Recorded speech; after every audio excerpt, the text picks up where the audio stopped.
우리는 행복한 삶을 추구합니다. 저와 여러분이 목적을 두고 있는 행복한 삶이란 어떠한 삶입니까?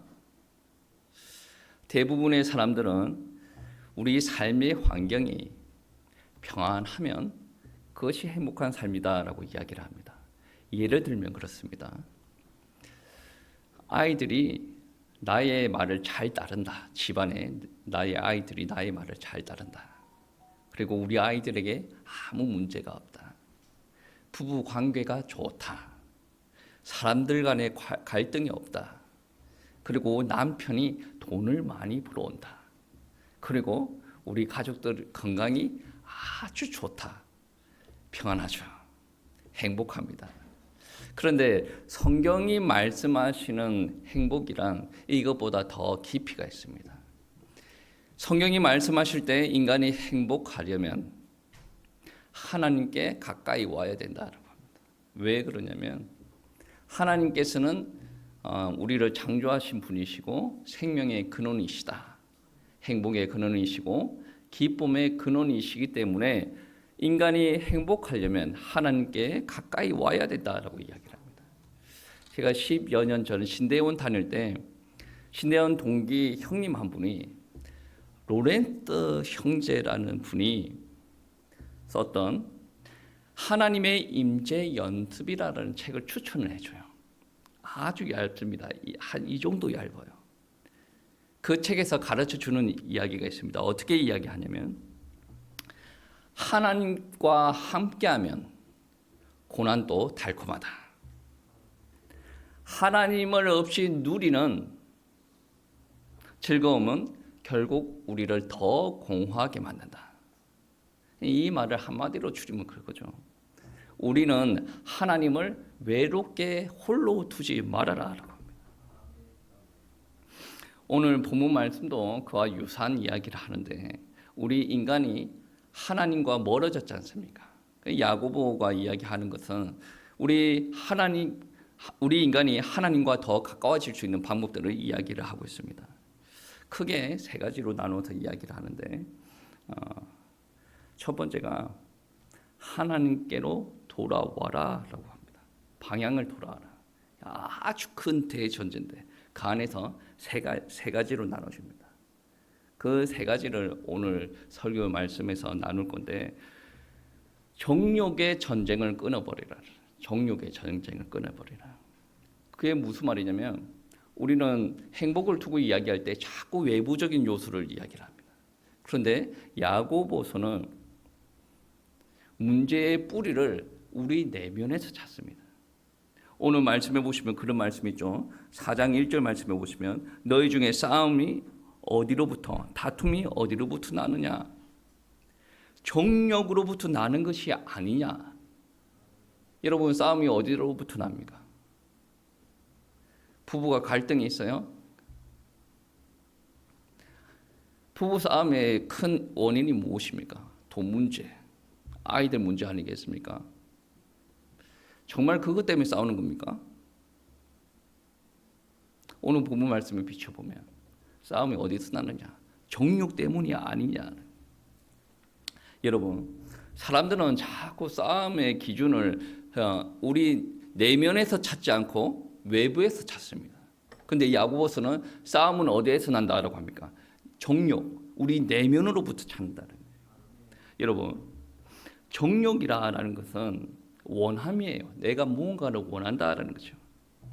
이 정욕이 우리 내면에서 하나님보다 더 커질 때 싸움으로 이어진다는 거죠. 2절 말씀에 이런 말이 있지 않습니까? 원하지만 얻지 못하면 무엇이 생깁니까? 시기심이 생겨요. 이 시기심이 결국 어디까지 연결됩니까? 싸움이랑 연결되는 거죠. 여러분 시기심이 많은 사람들 왜 시기심이 있습니까? 내보다 조금 더 큰 것을 가지고 있을 때, 내가 원하는데 나는 갖지 못하는데 옆에 사람은 가지고 있을 때, 이게 바로 시기심이에요.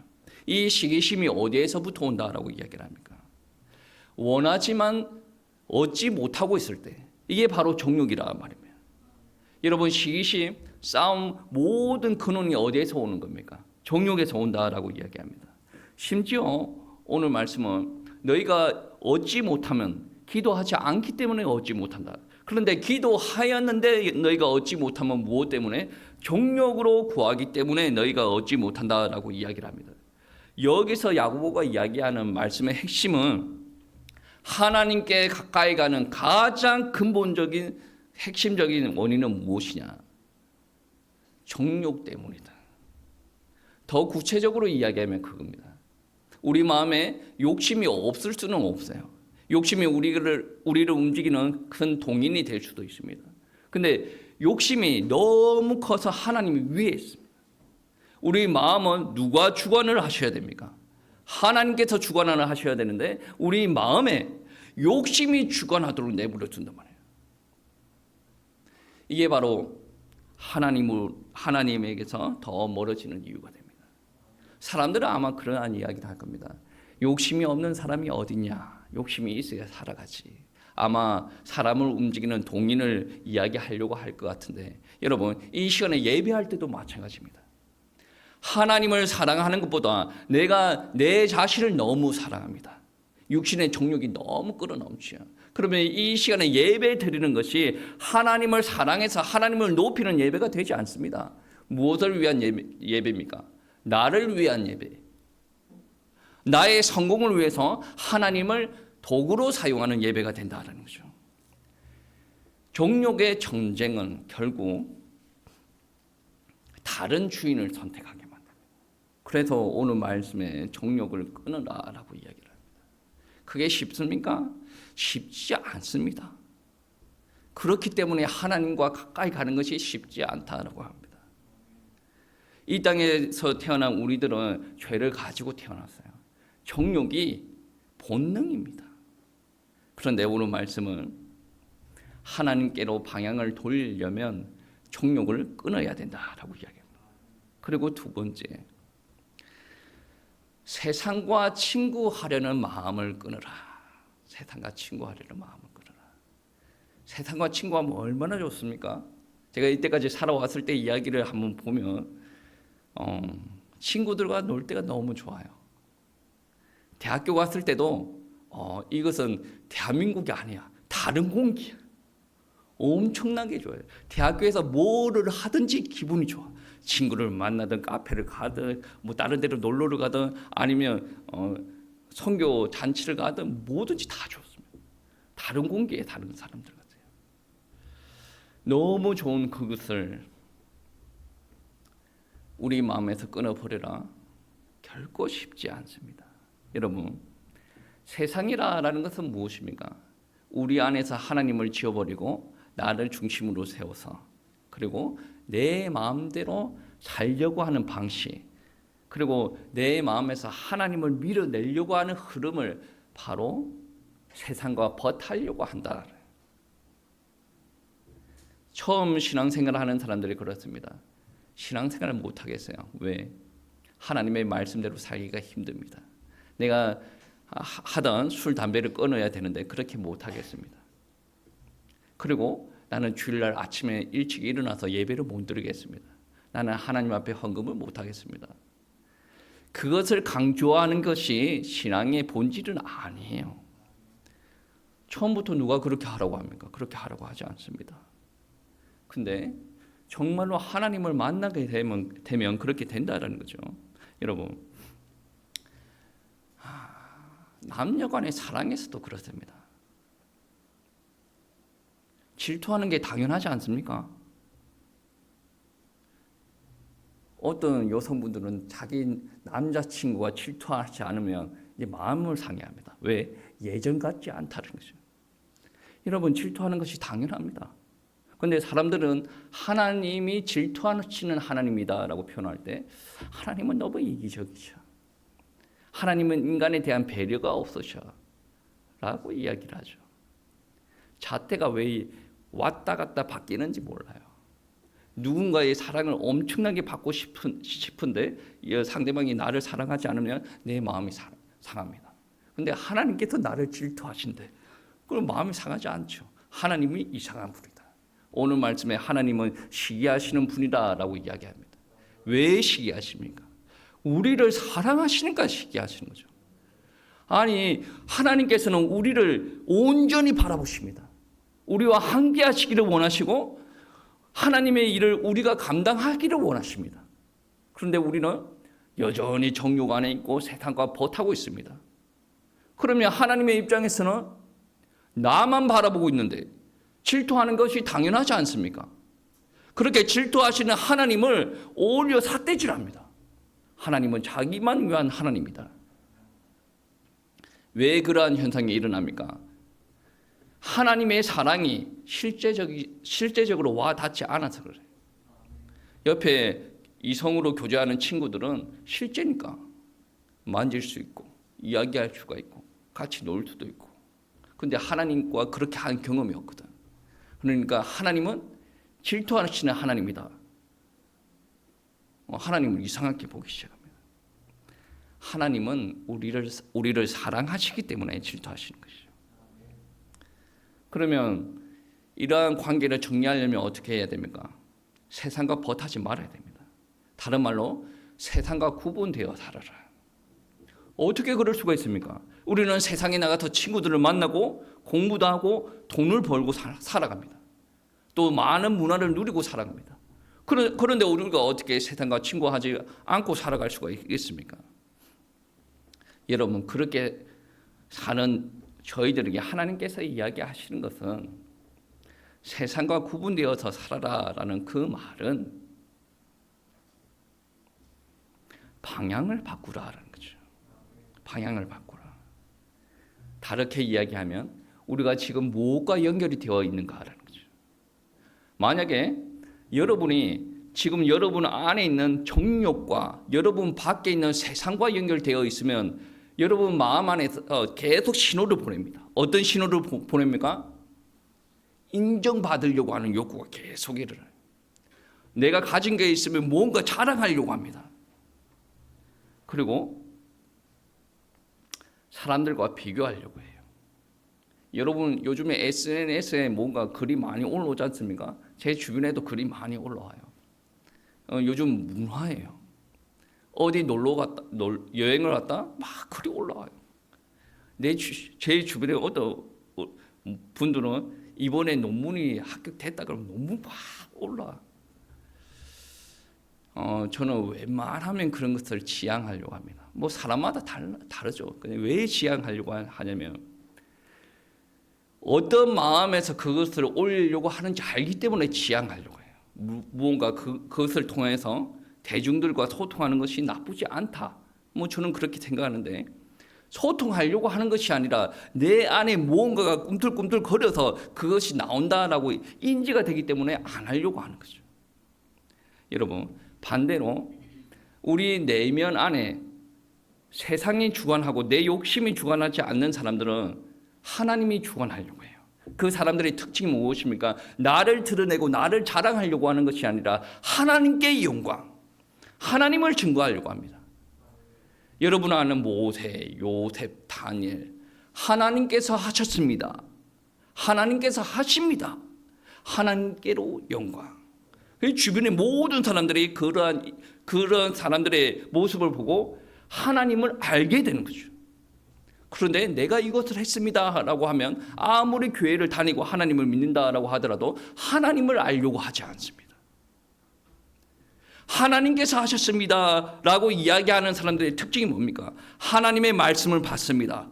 그것으로 살아가려고 합니다. 그리고 기도하면서 그 말씀을 지키려고 해요. 성령의 인도를 받는 사람이다라는 것이죠. 구별이라는 것은 세상과 구별이라는 것은 뭔가 하라, 말하라, 그게 기준이 아닙니다. 그것은 율법적인 삶이고 구분되어서 살아라라는 것은 내가 지금 누구와 연결이 되어 있는가, 나의 정욕과 연결이 되어 있는가, 하나님과 연결이 되어 있는가, 그것을 한번 살펴봐야 됩니다. 로마서 12장 말씀해 보시면 이 세대를 본받지 말고 마음을 새롭게 함으로 변화를 받아. 여러분 성공을 위해서 달려가지 않습니까? 목사도 마찬가지예요. 돈이 많았으면 좋겠죠. 사람들한테 인정받았으면 좋겠죠. 그런데 하나님을 믿는 사람들은 성공을 했어요. 바울도 성공을 하고 요셉도 성공을 하고 다윗도 성공을 하고 모든 이가 다 성공을 합니다. 그런데 그들을 움직이는 요소가 무엇입니까? 나는 성공을 해야 돼. 그런 마음에서 열심히 하는 것이 아니라 하나님께서 주신 비전이 있어요. 그 비전을 이루기 위해서 최선을 다합니다. 나태할 수가 없어요. 최선을 다합니다. 그리고 하나님께서 잠깐 머물고 기도하라. 그러면 기도합니다. 가고 싶어도 기도해요. 그렇게 순종을 했더니 하나님께서 이렇게 세우셨어요. 결과물은 비슷할지는 모르지만 영향력이 달라요. 결과물이 똑같아도 오는 과정이 다르다 말이에요. 세상 사람들은 그 결과물 그거 하나만 보고 평가하겠지만 하나님은 그렇지 않다라는 말씀입니다. 여러분, 그러면 우리가 그렇게 살고 싶어요. 어떻게 살아야 됩니까? 야고보서는 믿음을 가진 사람들이 보기에 아주 구체적인 말을 제시를 합니다. 오늘 말씀 한번 보시겠습니다. 4장 6절 말씀 우리 다 같이 합독하시겠습니다. 4장 6절. 그러나 더욱 큰 은혜를 주시나니 그러므로 일렀을 때 하나님이 교만한 자를 물리치시고 겸손한 자에게 은혜를 주신다 하였느니라. 아멘. 저는 교만합니다. 여러분은 여러분이 평가하시고 저는 교만해요. 그래서 늘 이 교만을 놓고 기도를 합니다. 하나님께서는 교만한 자를 싫어하기 때문에. 근데 오늘 본문 말씀에서도 그렇게 이야기하죠. 하나님께서는 겸손한 자에게 더 큰 은혜를 주신다. 교만은 나를 향해서 사는 사람이에요. 겸손은 하나님을 향해서 사는 것이죠. 그래서 겸손한 모습으로 살려고 발부둥치는 겁니다. 오늘 말씀에서도 그런 말씀이 있습니다. 7절 말씀을 한번 보시겠습니다. 7절 합독하시겠습니다. 그런즉 너희는 하나님께 복종할지어다. 마귀를 대적하라. 그리하면 너희를 피하리라. 아멘. 복종이 먼저고 그 다음에 대적이 그 다음이다라는 거죠. 하나님께 무릎을 꿇지 않으면 마귀도 이길 수가 없어요. 우리가 마귀를 이길 수 있습니까? 예, 마귀 이길 수 있어요. 일반적인 사람들은 마귀를 이길 수 없습니다. 그런데 하나님을 믿고 그리스도인이 된 사람들은 하나님을 믿고 마귀를 대적하여 이길 수가 있다는 거죠. 근데 분명한 것은 순서가 발라야 돼요. 나는 이길 수가 있다. 그렇게 싸우는 것이 아니고 순서가 발라야 돼요. 8절 말씀해 보시면 하나님을 가까이 하라. 죄인들아 손을 깨끗이 하라. 두 마음을 품은 자들아 마음을 성결하게 하라. 회개하고 돌아오라는 말이죠. 회개는 무슨 말입니까? 회개는 하나님 제가 잘못했습니다. 다음부터 절대 그렇게 하지 않겠습니다. 그게 회개가 아니죠. 오늘 말씀은 정확하게 이야기하지 않습니까? 손을 깨끗이 하라. 행동을 고쳐라는 거죠. 삶을 정리하라는 거죠. 그리고 마음을 성결하게 하라라는 말은 마음의 회개가 있어야 된다. 내 삶을 움직이는 동기가 있었는데 그 동기를 바로 잡아라라는 거죠. 두 마음을 버리라라는 것은 내가 세상을 향해서 달려갔는데 지금부터 하나님 앞에 충성되이 살겠노라라는 마음을 바로 잡아라라는 거죠.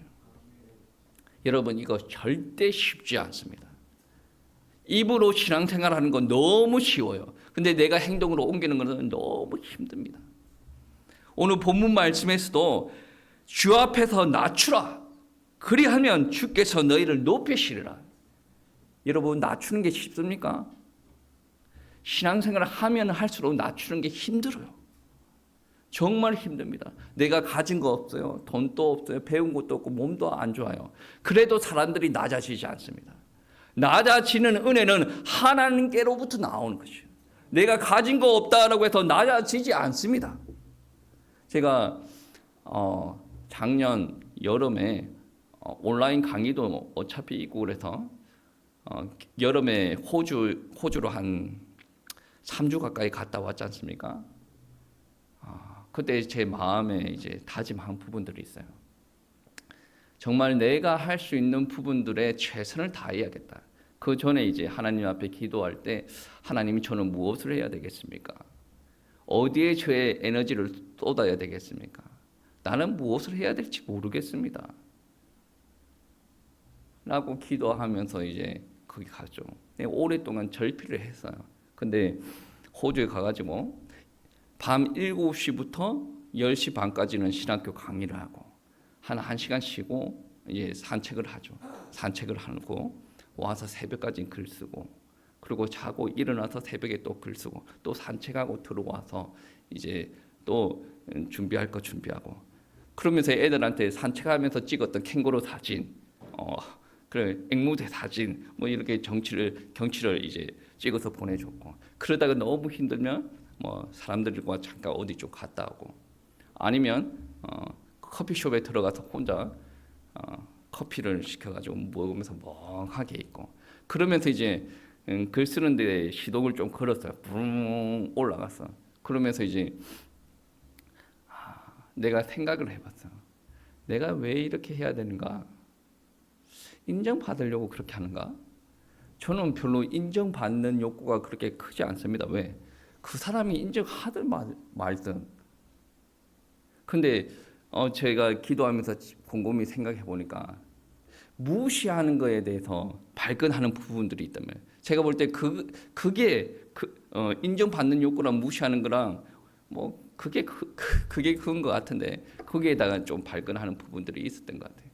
기도하면서 이제 글을 좀 쓰기 시작했는데 작년에는 논문을 2개 썼고 지금은 2월 달인데 논문 또 1개 또 냈고 또 책을 1권 내고 막 달렸어요. 잠도 안 자고 달렸어. 막 새벽에 잠도 안 잤어. 낮에 피곤하면 잠깐 했다가 또 달리고. 근데 한 6개월 정도 그렇게 달리다 보니까 뭐가 생기는 줄 아십니까? 몸에 이상이 생겨. 잠을 안 자지 막 그러니까 이상이 생겨. 지금 왼쪽 손목이 조금 살짝 이게 갔어요. 그래서 제가 요즘 운전하면 오른손으로만 운전해.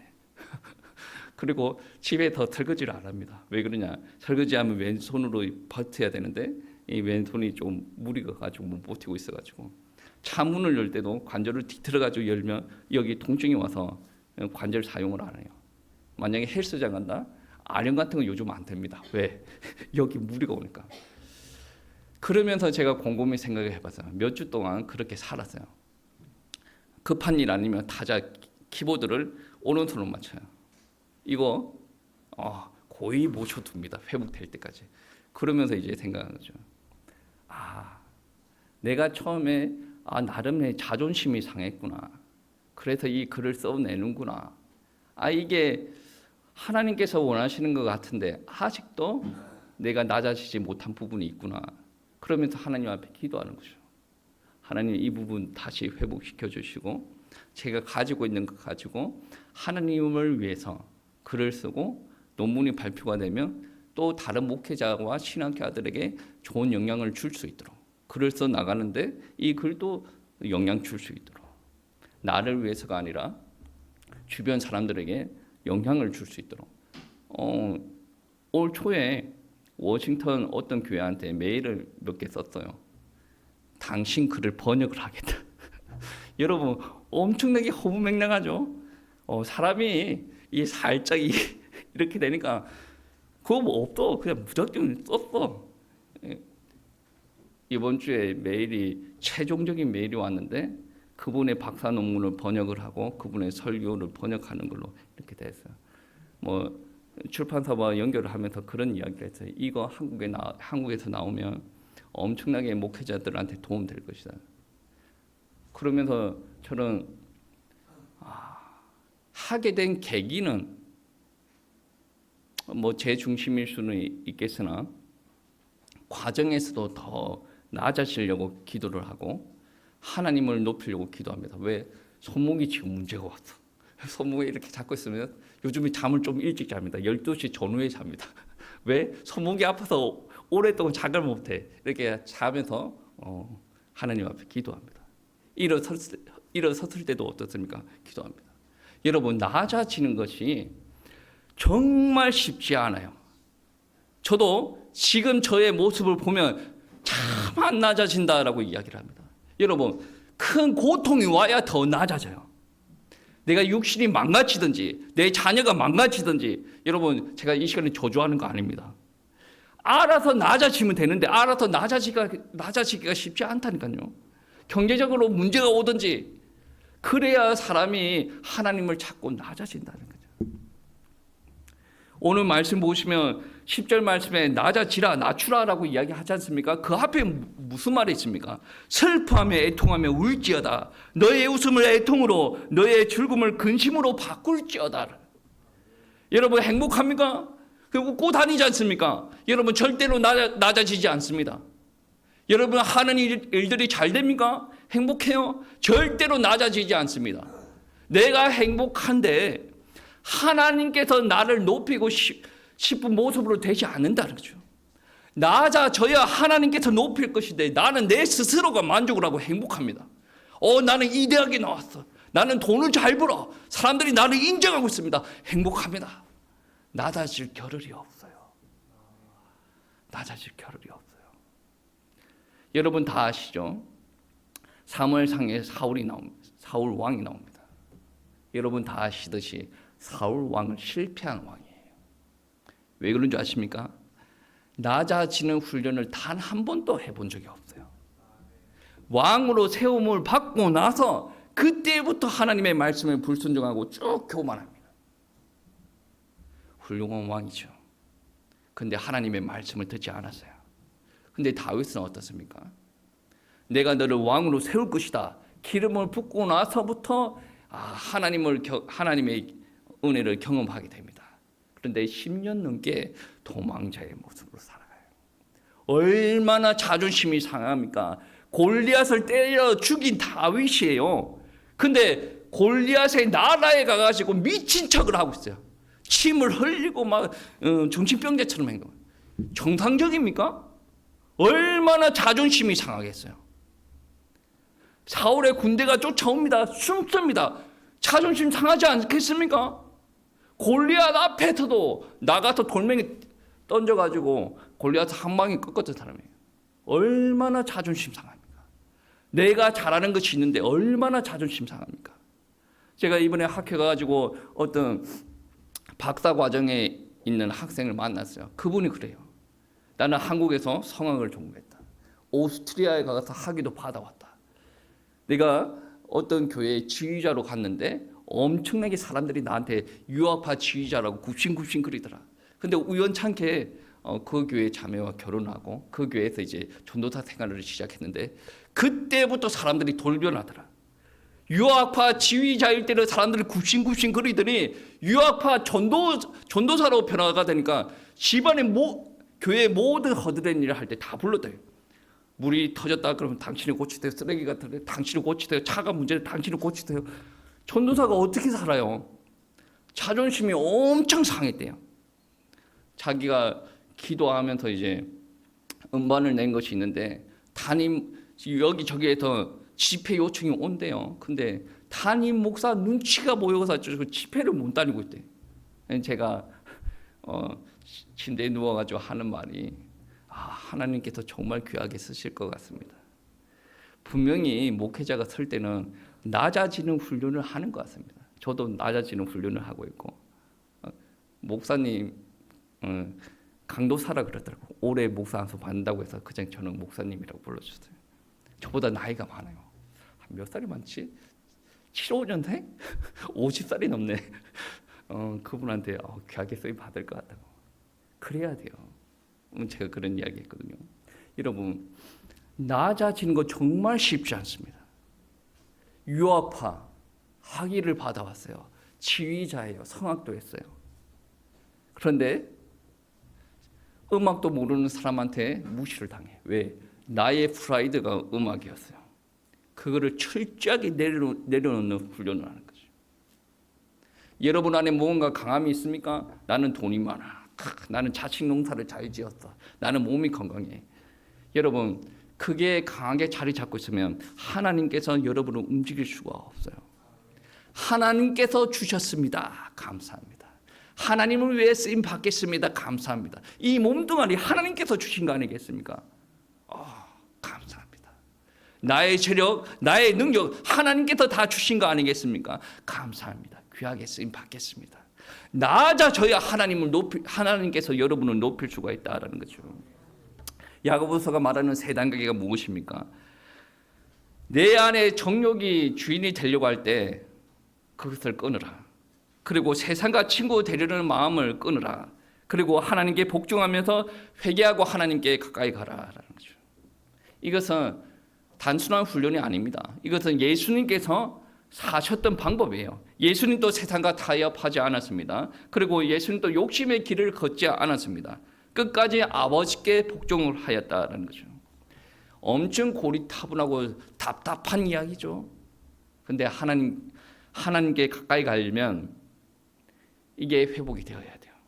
여러분 정말 행복하고 싶습니까? 이게 회복이 되어야 정말 행복할 수가 있다는 거죠. 저와 여러분에게 한번 물어보십시오. 하나님께서도 지금 여러분에게 물어보고 계실 것입니다. 너는 지금 누구와 함께 살고 있느냐? 너는 지금 무엇과 연결되어 있느냐? 오늘 우리는 다시 약속의 말씀을 붙들어야 됩니다. 4장 8절 말씀이죠. 하나님을 가까이 하라. 그리하면 너희를 가까이 하시리라. 하나님을 가까이 하는 것이 가장 큰 행복입니다. 여러분, 태양에서 멀어지면 겨울이 와요. 우리 영혼도 마찬가지입니다. 하나님과 멀어지면 우리 영혼이 추워집니다. 이 영혼이 회복되려면 어떻게 해야 됩니까? 하나님과 가까이 해야 된다는 거죠. 오늘 이 예배가 주님과 다시 연결되는 귀한 예배가 되시길 축복합니다. 그리고 하나님의 말씀 따라 예수님을 따라 또 행복하게 사시는 우리 성도님들 되시길 축복합니다.